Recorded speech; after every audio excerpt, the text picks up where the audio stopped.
Thank you, and good morning, everyone. Fabulous group of people, the concept is wonderful.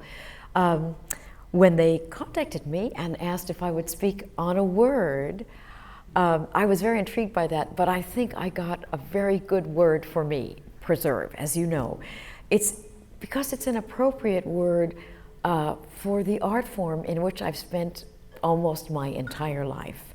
In a way, the musicians of the Buffalo Philharmonic, I'm sure some of you know some of them, and you see them, and they are part of our fabric of our community. But the musicians and I are preservers in a way. We are stewards of the treasures of 300 years of orchestral music, 300 years. In a way, we're like a museum, but a museum in sound, a sonic museum. And we have to integrate the treasures of that museum, the treasures of the past, into, of course, the present and beyond that, thinking of how they will relate to our lives in the future. Now, the orchestra is hardly on the cutting edge of technology. I have to say that first, because it's one of those professions that really lives in the past in some way. We're playing the same music that Mozart's musicians played. We're worrying about the same difficult parts, and we're smiling at the same moments. We're even, in a way, wearing a kind of formal dress that those musicians did. Not exactly the same, but this concept is the same, that we're wearing formal dress to celebrate how special this music is. So it's not on the cutting edge of technology, and living a bit in the past in that way gives us the sense of preserving something very special. And in a real way, it shows how art, and especially music, connects people, all people, on a basic intuitive level, from whatever century, from whatever time. The music that we play is a mirror of the time in which it was written, as is the poetry that's written at that time. It's reflective of the people and the problems and the situation of the time. But it's also a reflection of the interconnectedness of people, the humanness of people, and that has not changed at all. I'll give you an example of a piece that I know that all of you know, and most of you probably like, Vivaldi Four Seasons. Vivaldi Four Seasons was written in 1723 in Venice, in a very different sort of society. And he's talking about what is it like what's summer like, and what's fall like, and he's being very specific. He wrote the poetry for this piece of music, in which he talks about how fall always energizes us, and we're starting our lives again in a way, and how summer, is kind of sleepy and we have no energy. He talks about the spring, just the great beauty and positiveness we feel in spring. He talks about the terrible things that happen in winter, slipping on the ice and the hail and the cold and the difficulty, all these difficulties that winter brings. And then he says, but in spite of that, winter brings us much joy. The interesting thing is that we understand exactly what he's talking about. How many years later? Centuries later. We're not changed at all. We can connect with those Venetians in terms of how they viewed this, how they loved the seasons, what they thought the problems were, and it's amazing to realize that music, without words, tells us about people, preserves who they were. Our written materials, if some of you play instruments, so you know what music looks like, we have scores. We have millions of pieces in our library. And the written materials, we're very reverent with those actual artifacts, these written materials that we have.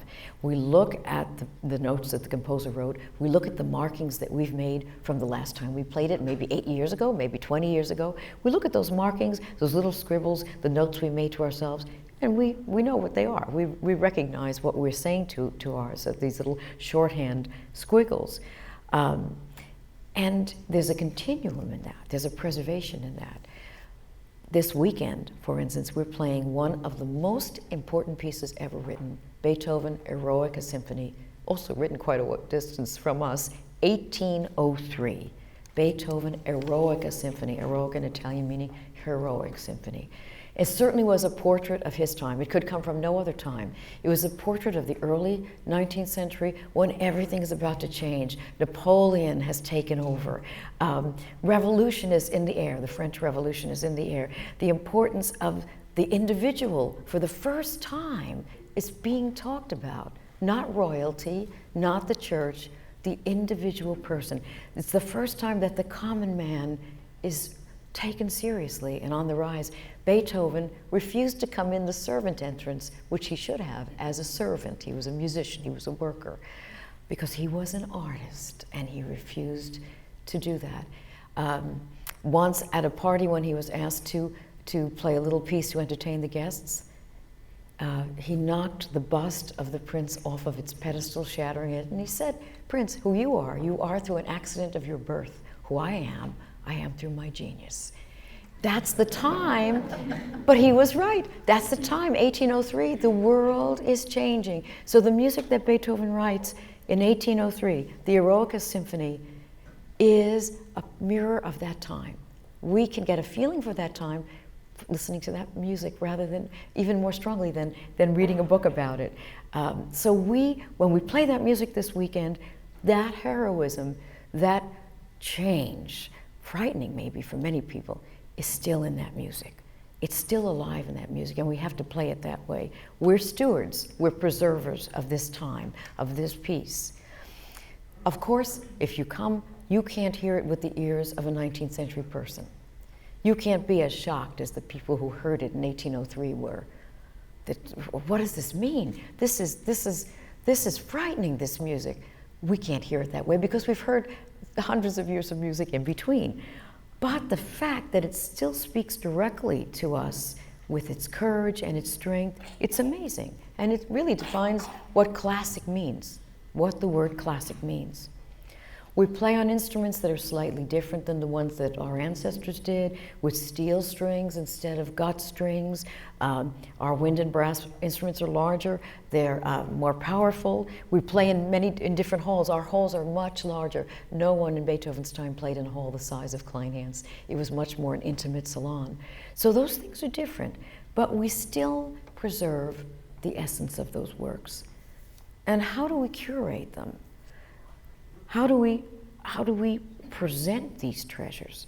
Well, it's what we call programming, how we put our programs together. When you come for 2 hours to sit to a classics concert in Kleinhans, that's the program we put together. And like a museum curator, sometimes we feature just one composer, perhaps different times of his life. We did a program once playing Beethoven's first symphony and his last symphony to give people a sense of what happened in between, or they could imagine what happened in between to the greatest composer that we have. Sometimes we program works that are similar. Sometimes we put 3 or 4 pieces on that are completely different backgrounds. But those pieces, in curating them, have to exist in a conversation with each other. The more recent works, perhaps shining light back on the older ones, saying, we only got here because we knew this. You know, or the older ones with a kind of gravitas, you know, having their own glow because of how long they've been loved and listened to. It's this very act of preservation that we share pieces to each other, put them together on a program with works maybe that inspired other works that made giant artistic leaps like the Beethoven Eroica, giant historic leap beyond music, works that were rejected when they were first played as unplayable or too modern. And now they are a part of our heritage, and we love them. First, Tchaikovsky First Piano Concerto, for instance, which you know, and we love, and we play it all the time. It's one of the most popular pieces that we ever play.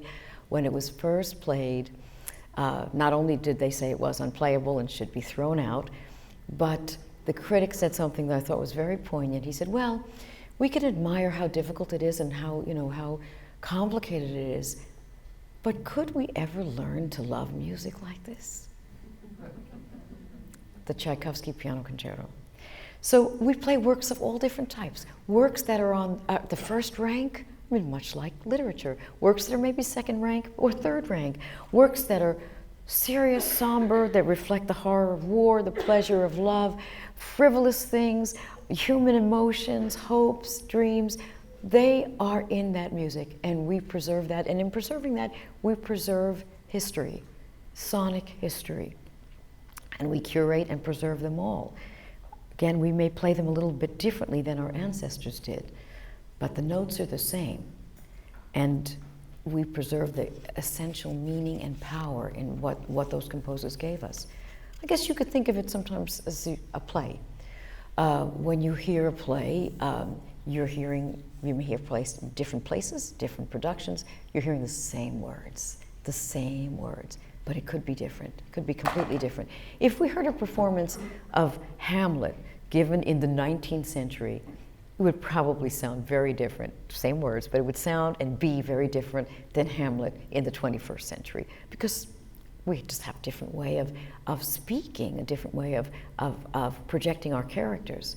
But the basic value of that play would not be changed. It would still, the essence of it would still shine through.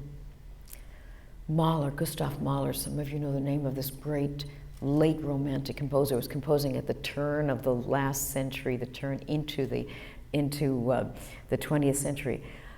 His audiences found his music too frightening to listen to, because in a way he was foretelling what was going to happen in an artistic way. Did he know details? No. Did he know the Industrial Revolution was around the corner? Did he know World War I was around the corner?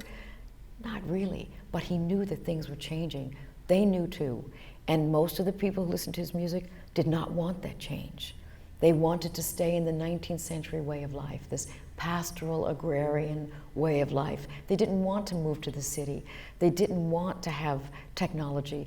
And his music somehow communicated that to them in a subconscious way. They wouldn't listen to it. It was too frightening. It was the upheaval that it predicted was something they didn't want to acknowledge. Now, we listen to that music through the lens of more than 100 years later. We don't find it frightening anymore. We've lived through all of that, but we find it telling and poignant because it preserves that moment in a civilization that was about to drastically change, and all of the fear and the wonder of that.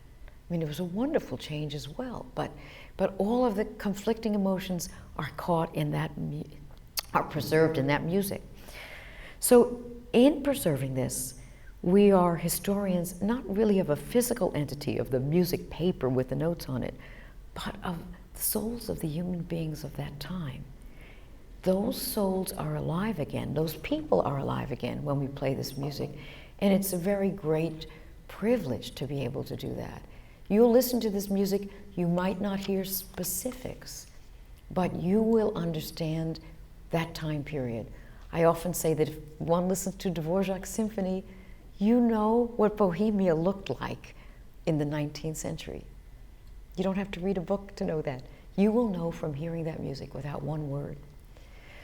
In the Buffalo Philharmonic, we've been lucky that we have had a specific challenge by our recording company, which is Naxos. Some of you know this company, to find music that has been lost or neglected, forgotten, somehow slipped through the cracks. You know, there are some people who say, well, if music were really great, somehow we would know about it. It would have risen to the top. Nothing could be further from the truth, because things get lost for all kinds of reasons, political reasons, situation reasons of what's happening in the country. Music languishes in libraries that we don't even know about. We never play it because we don't know it's there. So they charged us to find music that people didn't know and to record it. And in a very real way, we've preserved that music for people to actually hear for the first time. Vítislav Novak, a wonderful Hungarian composer, Dohnányi, Joseph Suk, people who are wonderful composers whose music somehow got lost, maybe because of World War II, because of their religion, because of their political affiliation. But in a way, in doing that, we've enriched this museum that we preserve.